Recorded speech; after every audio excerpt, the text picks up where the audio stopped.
Hello, ici Kaye Cabrel et si tu en as marre de faire un gombo qui se coupe complètement, qui ne glisse pas et qui n'a pas forcément le goût que tu aimerais avoir, alors tu es tombé sur la bonne vidéo. Et regarde comment ça glisse, comment est-ce que c'est vert. En tout cas, like, partage et on y va.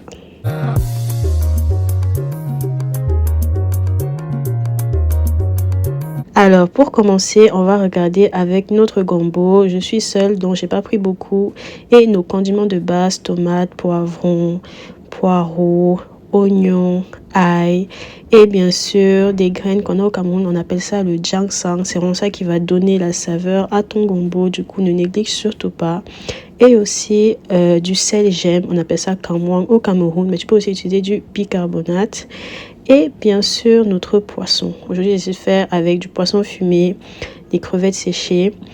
Et voilà quoi, c'est parti. Je commence par préparer mon gombo. Alors, je le fais assez délicatement. Je coupe en haut et en bas. Et en fait, je vais le faire, répéter le processus continuellement.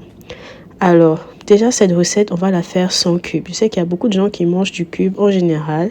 Mais moi, personnellement, je suis pour la prévention, surtout au niveau de l'hypertension. Trop de sel dans son alimentation n'est vraiment pas bien. Et le cube est un aliment, à mon goût, qui est inutile. Car lorsqu'on sait préparer, on peut vraiment faire de la nourriture très savoureuse. Revenons sur notre vidéo. Je vais venir émincer le gombo. D'habitude, j'aimerais le faire bien plus petit, mais je vais écraser plus tard. Donc, je vais juste émincer grossièrement et je vais venir aussi émincer le reste de nos condiments. Je vais juste prendre la moitié, car la première moitié, on va faire revenir dans la casserole et l'autre moitié, on va écraser. Maintenant, au niveau du poisson, ça c'est un poisson fumé qui est un peu en chair. Donc, dès qu'il est un peu refroidi, je suis venue retirer les arêtes et on va faire revenir ça avec nos condiments émincés plus tard dans la casserole. Donc, je vais juste venir retirer grossièrement et franchement, ça donne un goût incroyable. Si vous préparez par exemple aussi avec de la viande, le poisson fumé est aussi quelque chose qui peut vraiment apporter goût et saveur à votre gombo. Du coup, ne négligez surtout pas. Si vous avez la possibilité de mettre du poisson fumé, n'hésitez pas. En tout cas, j'ai continué comme cela. Et en fait, maintenant, voici donc nos écrevisses. Je vais écraser avec les condiments l'autre moitié, comme dit, parce qu'il y a donc une moitié que j'ai émincée et voici l'autre moitié que l'on va écraser plus tard. C'est très important car ça va donner tout le goût et toute la fraîcheur à notre gombo plus tard. Là, j'ajoute de l'eau chaude dans notre poisson frit et voici donc tous nos ingrédients. Gombo grossièrement émincé.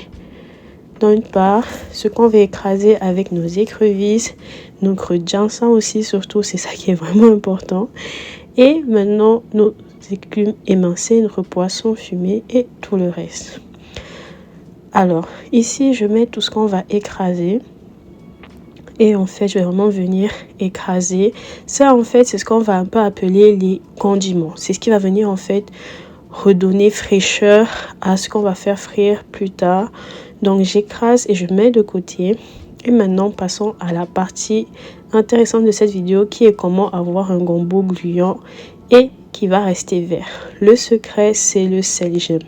Ça va faire en sorte que la sève du gombo ne se casse pas lorsque l'on va cuire parce que c'est assez délicat lorsqu'on cuit le gombo. Au bout d'un moment, ça se casse. Et en fait, mon petit secret que j'ai pour que mon gombo soit super bon, c'est de venir assaisonner comme un bouillon. Donc, je viens mettre du persil, du poivron, un peu de sel et ça nous fait en fait une sauce qui va faire en sorte que notre gombo reste bien vert, qui reste bien savoureux et qu'il soit vraiment au top. Lorsque ça bout, on baisse le feu. On ne veut pas que notre gombo cuise de manière trop rapide et on vient donc ajouter le gombo à notre préparation. On ne va pas laisser trop longtemps. Le gombo est un légume déjà assez délicat et de toute façon, on va le faire cuire encore plus tard. Ici, ce processus nous permet vraiment, en fait, regardez comment est-ce que le gombo reste bien vert malgré la cuisson. Et en fait, on va réussir à avoir une sève vraiment légère. Ça ne sera pas un gombo du coup qui sera gluant, genre sec, hyper costaud, mais ça sera un gluant qui est vraiment léger. Et c'est vraiment ça qui va faire en sorte que la sauce tire sans être épaisse. C'est vraiment en fait le résultat qu'on veut. En général aussi, je viens tourner comme ça, je fais un peu frapper le gombo pour que la sève sorte rapidement. Et en fait, cette cuisson dure au maximum 10 minutes. Je ne laisse pas vraiment le gombo longtemps au feu, car non seulement on va encore laisser cuire après dans notre sauce, mais aussi je vais encore venir écraser pour faire ressortir la sève. Comme je disais, le gombo est vraiment genre délicat et c'est vraiment le sel gemme qui va faire en sorte que ça reste vert. Si on n'avait pas mis de sel gemme, le gombo serait déjà un peu bizarre à ce moment-là.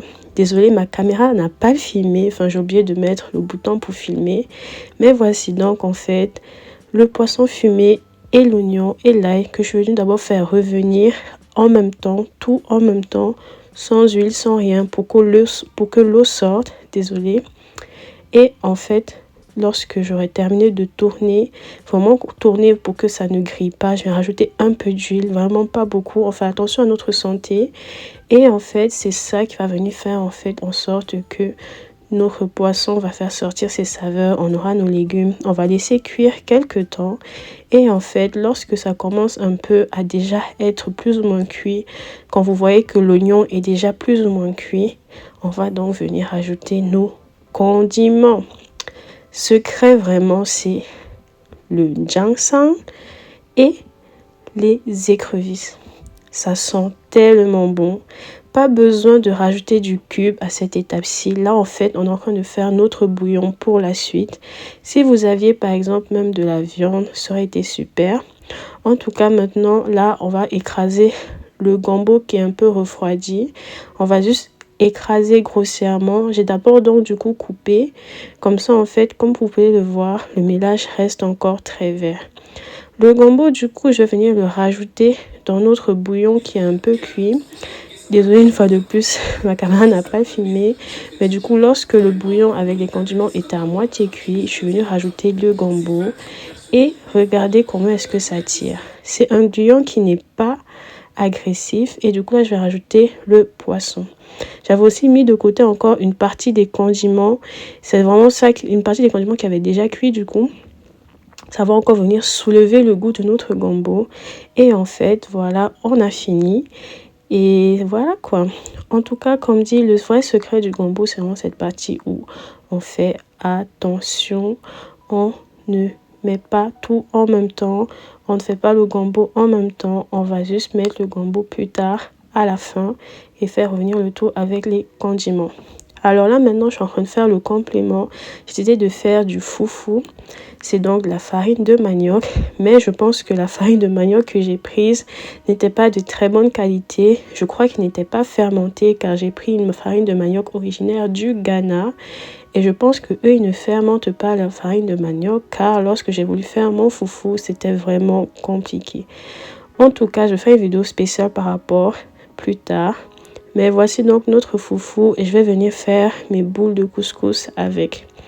Comme dit, c'était pas aussi bon que le foufou camerounais, mais c'était quand même assez potable. J'avais quand même du mal à tourner cela, mais bon, c'est pas grave. C'était quand même assez bon et j'ai pu manger mon gombo avec, mais j'étais quand même un peu déçue du résultat.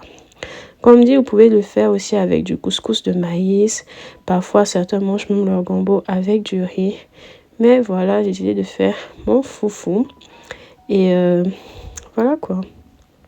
Comme dit, franchement, cette vidéo va vraiment te permettre non seulement de faire attention à ta quantité de sel dans ton alimentation, mais regarde-moi donc la sauce lorsqu'elle est finie.